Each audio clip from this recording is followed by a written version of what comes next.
Hello， teman-teman sekalian，朋友们，大家好。汉韩学府来了一位客人，这位客人就是黄老师。欢迎黄老师来到汉韩学府，我们认识很久了。黄老师的精神可嘉，虽然他已经教了很多学生，也开了补习班，学生毕业了不少，但是他还是不断的学习。我们现在都说活到老学到老。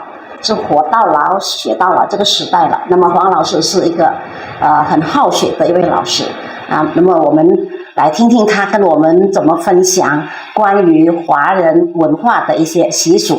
Artinya kita akan membahas atau menyentuh sedikit tema tentang kebudayaan Tionghoa yang akan segera dirayakan. Halo teman-teman, saya adalah Yendi atau Huang Yanfen. Saya pernah belajar dengan Dr. Sun Ailing ya cukup lama. Yang terakhir adalah ikut online tentang modern linguistik. Hari ini khusus saya datang kembali ke Yayasan Pendidikan Han Indonesia karena selain kangen sekali dengan Dr. Sun Ailing, saya juga ingin berbagi tentang perayaan Onde, tentang sejarah dan makna perayaan Festival Onde. Tung Zhi Jie Lai Yue ya. Kita tahu bahwa keturunan Tionghoa di Indonesia masih suka merayakan makan onde. Tapi tahukah teman-teman apa maknanya onde dan asal-usulnya bagaimana? Nah teman-teman, Ibu Yendi Huang Yanfen 老师 akan bercerita tentang Tangce, Tongzhi. Tongzhi, zhi itu tiba artinya. Tangnya itu tong. Tang itu bahasa lafal dari Hokkien ya. Jadi Tongzhi, Tongzhi de lai yuan tuh asal usulnya. Onde ini asalnya dari negara Tiongkok. Ya sudah ada di zaman dinasti Han. Tetapi kemudian dinasti Sung, onde digunakan juga untuk persembahan kepada leluhur dan juga kepada para dewa. Ya. Kemudian dinasti Ming, perayaan Onde dirayakan oleh keturunan Tionghoa di seluruh dunia. Gunanya adalah untuk menjalin silaturahmi bersama keluarga. Ya, benar kata Huang Yanfen 老师 tadi. Ya, fungsi dari festival Onde ya, hari raya Onde itu memang untuk silaturahmi, untuk keluarga kumpul-kumpul. Jadi memang ada sedikit pergeseran makna dari pertama ditetapkan. Kita kan tinggalnya di negeri tropis. 我们住在热带国家. 热带国家 artinya negara tropis yang cuma ada 2 musim. 2个季节 cuma ada 2 musim. 2个季节 2个季节 itu 2 musim. Musim apa saja? Kita adanya musim panas. Musim panas, hanji. Hanji. Musim hujan, yuji. Yuji. Kita adanya 2, musim panas dan musim hujan. Hanji, he yuji. Kita pelajari dulu nama-nama dari musim, 4 musim. Coba semua ikut dibaca ya. Chun, xia, qiu, dong. Chun, xia, qiu, dong. Chun itu artinya musim semi. Jadi bisa dikatakan chun tian. Lalu xianya ya xia tian, lalu qiu tian, kemudian dongnya dong tian. Jadi ini cepat chun xia qiu dong begitu, spring, summer, autumn, winter. Nah ini Tongzhi khusus untuk yang musim dingin. Bagaimana onde itu dirayakan? Kalau di Tiongkok, onde itu dirayakan hanya pada musim dingin.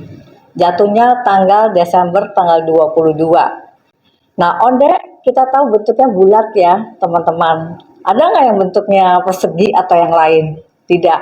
Kalau bulat itu adalah simbol keutuhan, kesempurnaan.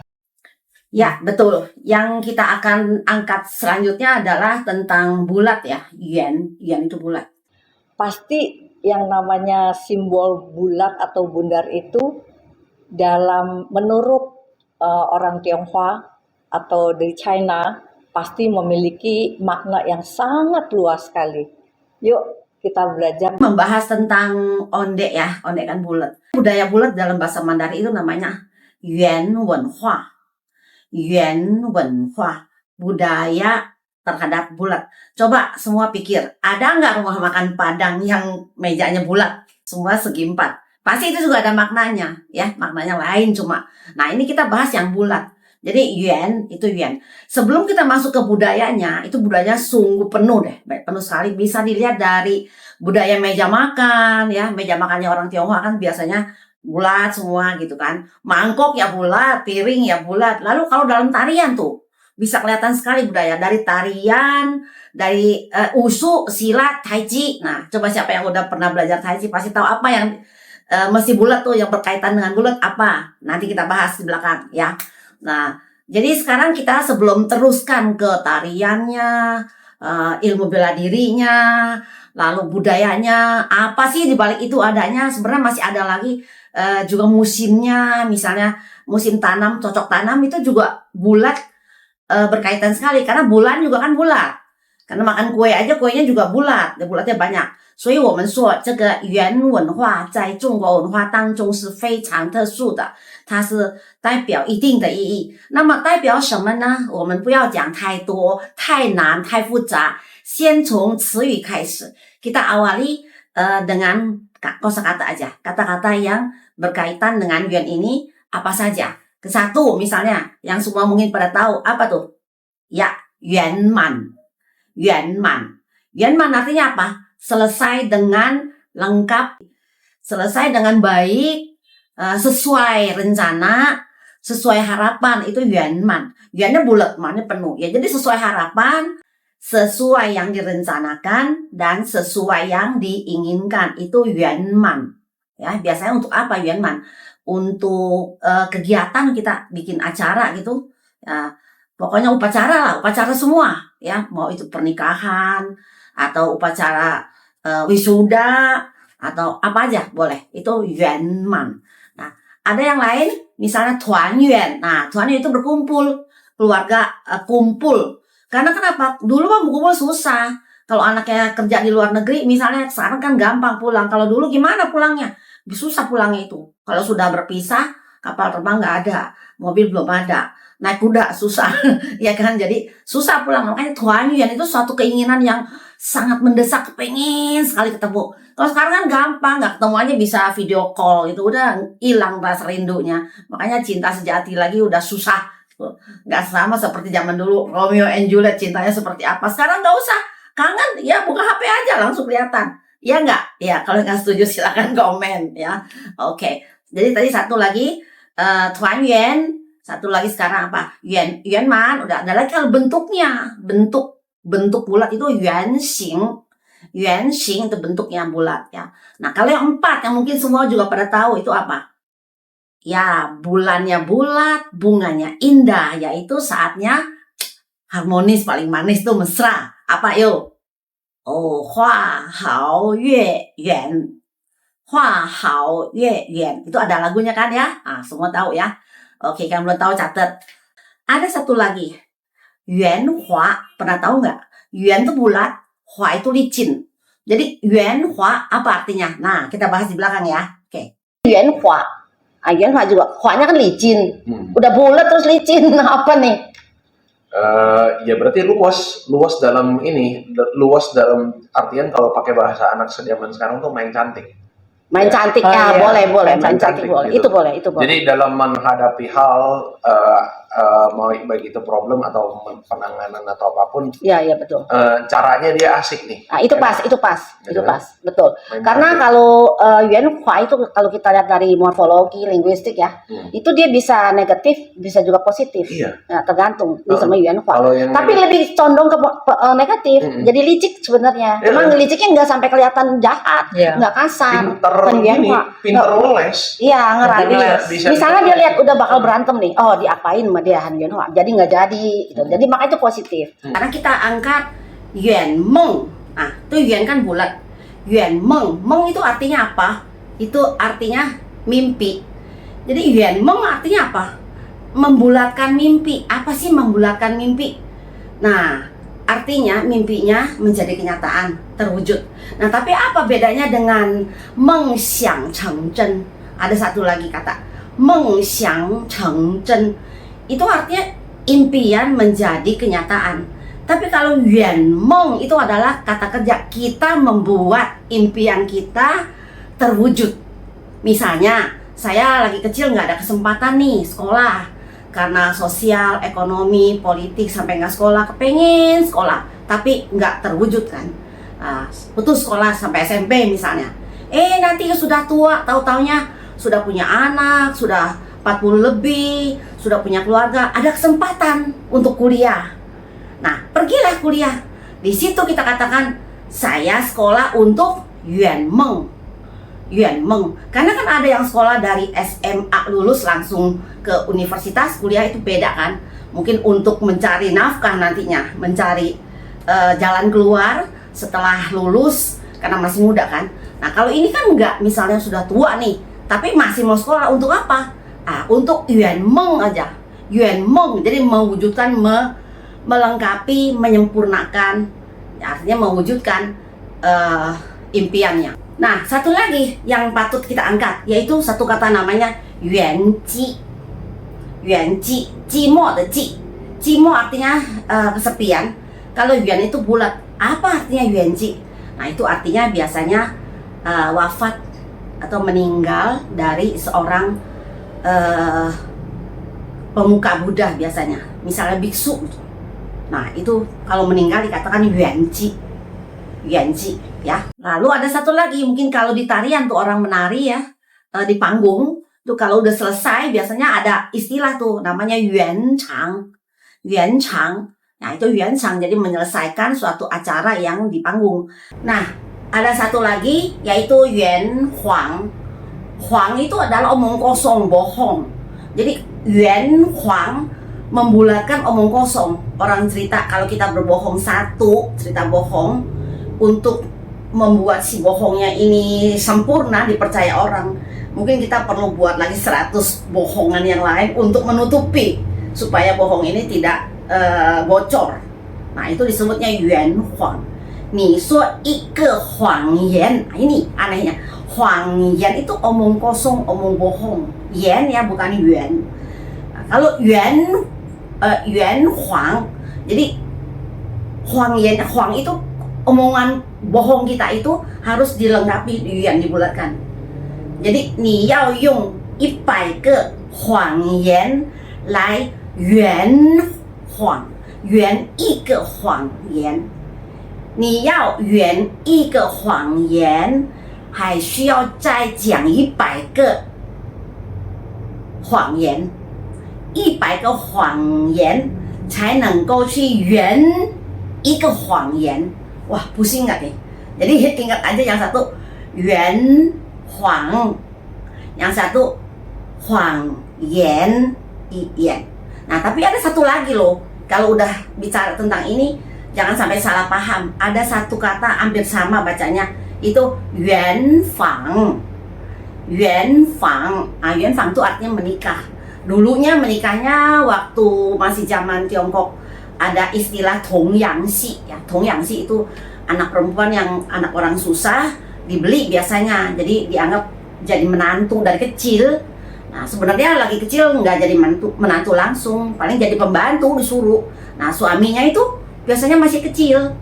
Ya, belum tahu apa-apa, orang tua yang jodohkan. Nah, nanti kalau dia sudah dewasa dua-duanya, baru dikasih upacara untuk resmi menjadi suami istri. Nah, itu disebut yuan fang. Fangnya fang rumah, yuan fang. Nah, sekarang ada makna lain, yuan fang. Jadi udah nggak ada sistem itu lagi kan. Sudah tidak ada sistem anak kecil perempuan diambil jadi Tongyangxi. Maka yuan fang sendiri ada makna lain ya. Jadi yuan itu hati-hati ya pakainya. Bukan hati-hati, luar biasa. Jadi luar biasa ya, satu huruf yuan bisa memiliki filosofi dan dalam sekali ya. Ya, luar pemakaiannya. biasa. Karena gini, karena Hanzi sendiri memang sudah dipakai berapa ribu tahun kan. Jadi dalam penggunaannya, dalam prosesnya dia tuh dibubuhi terus dengan budaya-budaya, itu disaring. Ya. Udah ini sisa saringan sebenarnya. Kayak yang belajar nari ya, itu kalau naik ke panggung tuh dia yuan chang. Nah, itu yuan chang. 原厂花斑布segala gitu kan. Nah itu yuan juga, jadi ini changnya diberesi untuk penutupan. Jadi penutupan yang baik. Nah kita juga sama nih. Sekarang kita cerita dongzhi kita juga mesti yuan chang.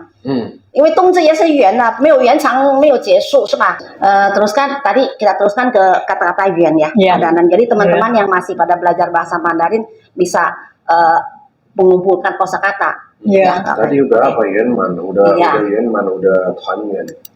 Terus yuan meng, udah yuan ji, zi yuan qi suo. Ya, zi yuan qi suo, zi yuan qi suo 什么意思？ Dia mencoba untuk membulatkan dalam tanda kutip ya, menyempurnakan. Iya, artinya menyempurnakan omongan dirinya sendiri. Ya, atau kapan dipakainya nih? Biasanya itu kalau orang lagi ngoyo, lagi ngotot, lagi ngeyel.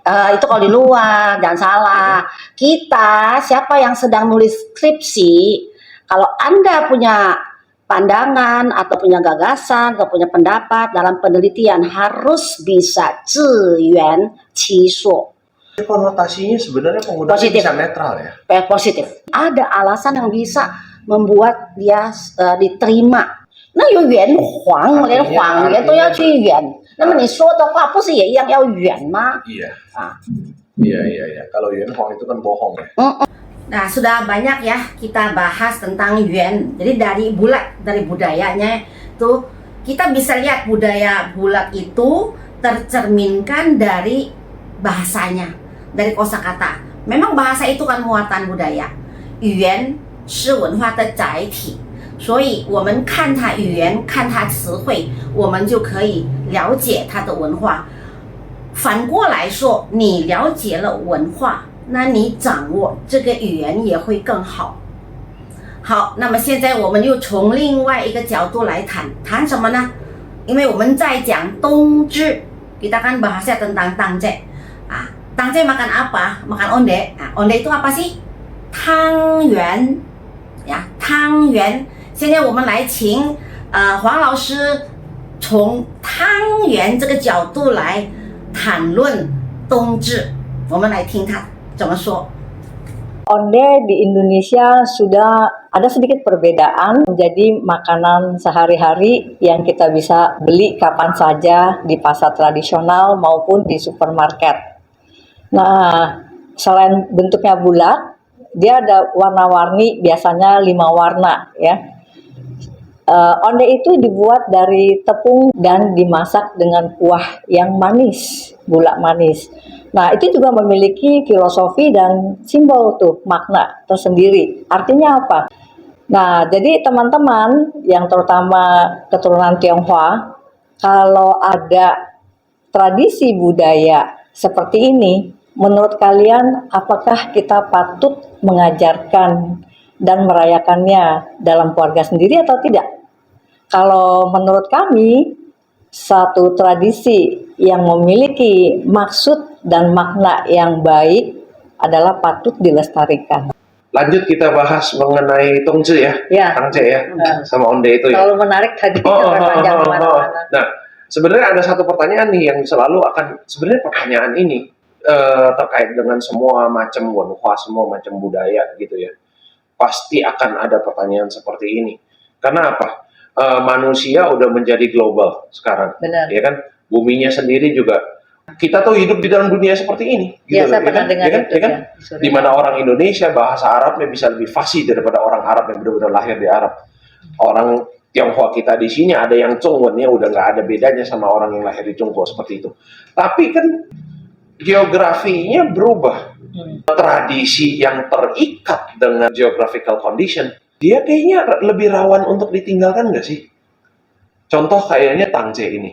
Kalau makan 汤圆，吃汤圆是跟冬至直接相关。那你住在没有一年四季的那种情况的地带的华裔，对他们来说，冬至的定位是什么？对，没有意思。然后呢，吃汤圆就变成是什么？Nah, tapi di sini satu, sebenarnya 汤圆 itu kan dibikinnya Klepon lah. 又圆，ya kan? Iya. Nah, 圆意味着什么？团圆，团圆，团圆意味着什么？团圆对你来说，对黄老师来说，团圆这个两个字，你是怎么看？你把它定位于什么意思？什么意义？你跟你的老公是不是每一天都团圆？对啊，跟孩子也是团圆。团圆，你还要团圆什么？但是跟我的那个兄弟姐妹itu 要团 artinya. 圆。 Nah, artinya sebenarnya 团圆 itu 其实还有旁边还有另外一个意义 Silaturahmi. Silaturahmi. Nah, dan silaturahmi itu kan sebenarnya kan indahnya kan berbagi ya kan. Ya, Masalah di kita adalah 团圆 itu kayaknya terlalu egosentrik nggak sih? Sama orang sendiri terus ngerangkul begini nggak bagi-bagi. Maybe ada. Nah, mungkin itu hikmahnya di belakangnya kenapa orang kalau makan hanyu terlalu banyak diabetes. Satu, kita udah nggak hidup di zaman dimana tungci itu ada di Indonesia. Kedua, sehingga apa? Winternya kalau nggak sedingin itu, kita makannya sebenarnya nggak perlu kayak gitu. Ya, aku juga sian maafan, aku nggak bikin.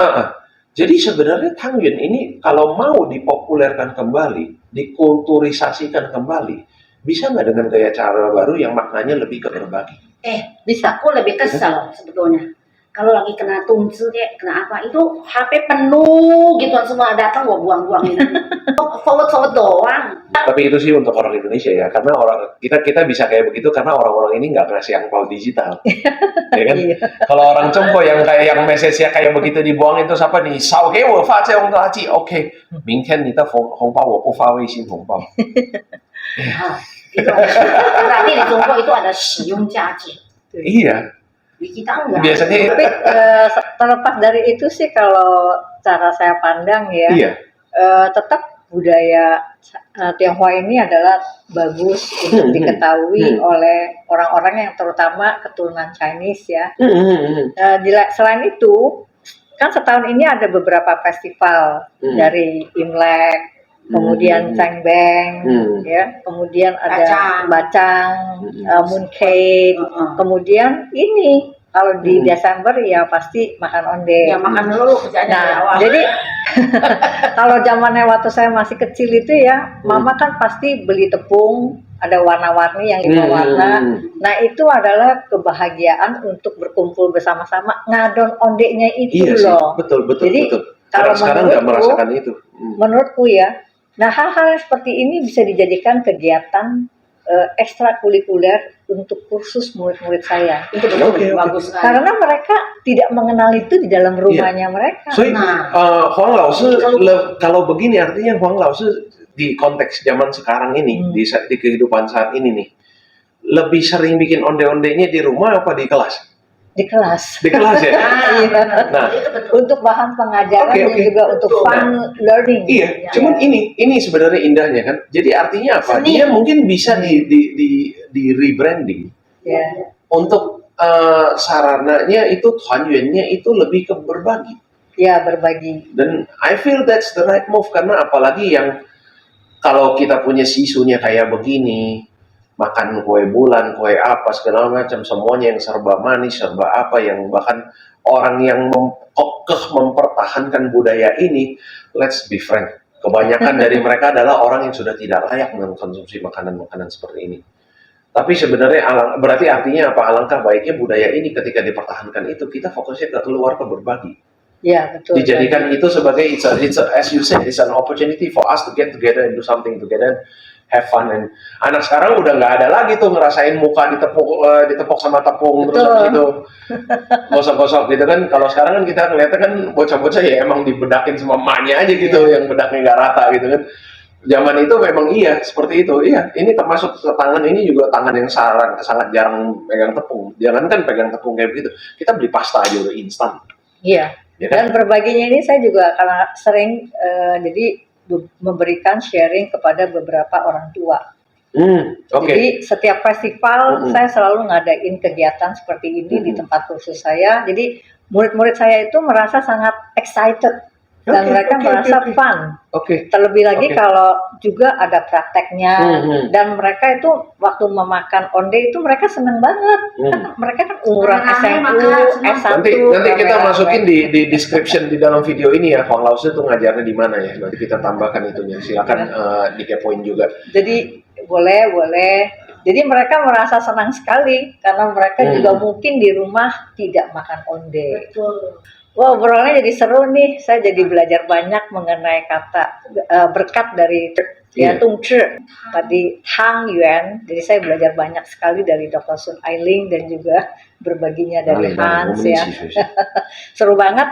Akhir kata kalau gitu ya kita ucapkan aja kepada mereka teman-teman yang merayakan ya Dongzhi ya 幸福降至在此送上我们的祝福呀祝大家和家人团团圆圆吃汤圆身体健康呀对好啦，非常谢谢你们。